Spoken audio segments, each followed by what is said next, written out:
እንበለ ደዌ ወህማም እንበለ ጻማ ወድካም አመ ከመዮም ያብጽሐኒ ያብጽሕክሙ ለብርሃነ ትንሣኤሁ እግዚአብሔር በፍስሐ ወበሰላም አሜን።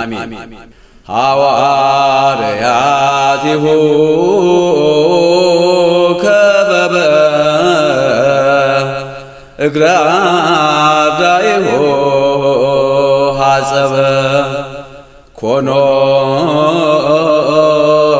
አበ ወእመ ወመሃሮሙ ጥበበ ሃሌሉያ። በዚህ በሰሙነ ሕማማት ሰኞ ዕለት የጀመርነው ትምህርት ዛሬ አራተኛ ቀኑ ለጸሎተ ሐሙስ ደርሰናል። ጸሎተ ሐሙስን በሰባት ከፍለን ለማየት እንችላለን። ቀደም ሲል የፋሲካ በዓል በመባል ይታወቃል። በዚሁ ቀን ጌታችን መድኃኒታችን ኢየሱስ ክርስቶስ ቁርባን ቅዱስ ሥጋውን ክቡር ደሙን በዚህ በሐዲስ ኪዳን ለኛ የዘላለም ሕይወት እንድናገኝ የጀመረበት ወይም የሰጠበት ቀን ነው። ስለዚህ የዛሬውን ሐሙስን በሰባት ስሞች ልናየው እንችላለን። አንደኛ ጸሎተ ሐሙስ ይባላል። የጸሎት ሐሙስ ማለት ነው። የሐሙስ ምሽትም ይባላል።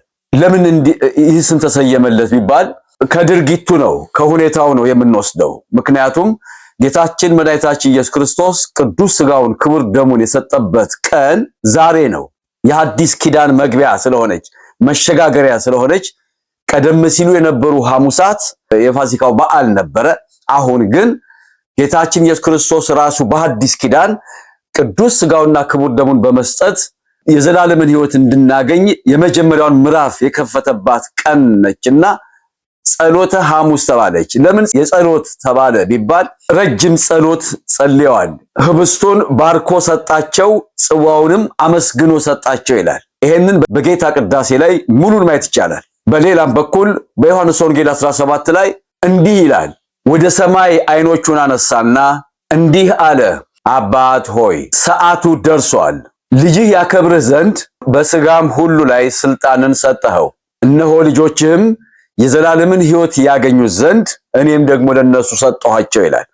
ሥጋና ደም የዘላለምን ሕይወት ማግኛ ነው። ይሄንን ጸልየዋል ወደ አባቱ። ምንም እንኳን በባህሪ እኩል ወደ ሆነው አባቱ ቢሆንም ወደ አባቱ ጸልየዋል። ስለዚህ ጸሎተ ሐሙስ ተባለ።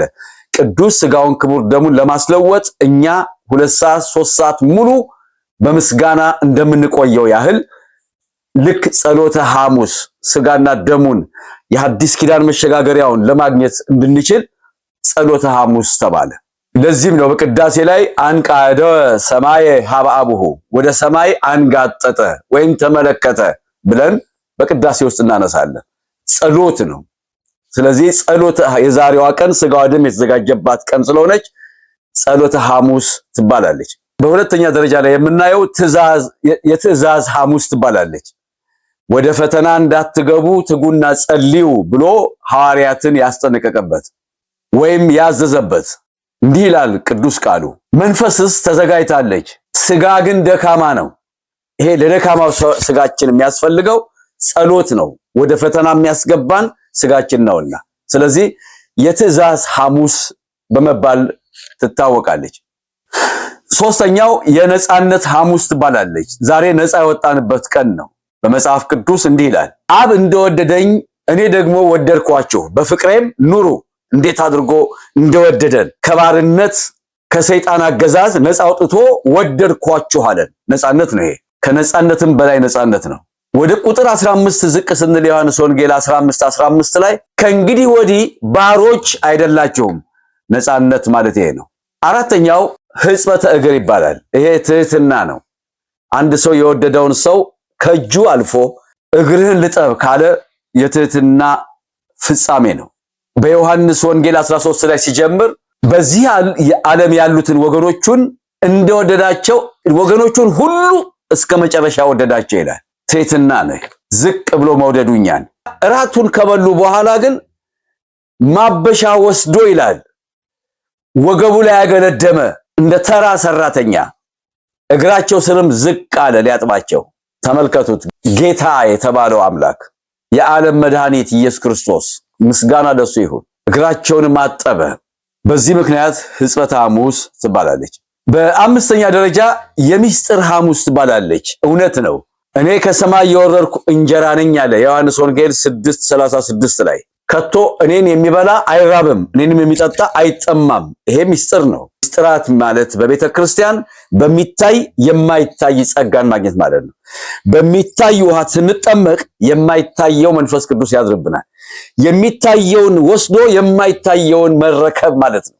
ስለዚህ ምስጢራት ነው። ምስጢር የተገለጸበት ቀን ነው። የሐዲስ ኪዳንን ምስጢር በዚህ ቅዱስ ሥጋና ክቡር ደም ስለገለጸልን የምስጢር ዕለት ወይም የምስጢር ቀን የምስጢር ሐሙስ ትባላለች። ስድስተኛው አረንጓዴው ሐሙስ ይሏታል። በጌቴሴማኒ በአትክልቱ ቦታ አትክልቱ ውስጥ ሆኖ ስለጸለየ አረንጓዴ ሁልጊዜ የመልካም ወይም ደግሞ የጥሩ ነገር መገለጫ ነው። ከዚህ ጨለማ ውስጥ በአደጋ ውስጥ ነበራችሁ። አሁን ግን በኔ ቅዱስ ሥጋ ክቡር ደም፣ በኔ መሰቀል፣ በኔ መገደል፣ በኔ መሞት፣ በኔ ትንሣኤ የዘላለምን ሕይወት ታገኛላችሁ ሲል በጌቴሴማኒ የመጨረሻዋን ጸሎት አደረሰ። የማቴዎስ ወንጌል ምዕራፍ 26 ቁጥር 36። ሰባተኛውና የመጨረሻው የሐዲስ ኪዳን ሐሙስ ትባላለች። እርግጥ ነው ቅድም እንዳልነው ከብሉይ ኪዳን ወይም ከነበረው የብሉይ ኪዳን ወደ ሐዲስ ኪዳን የተሸጋገርንበት፣ ከነበረው የሥጋ አገልግሎት ወደ ነፍስ አገልግሎት የተሸጋገርንበት።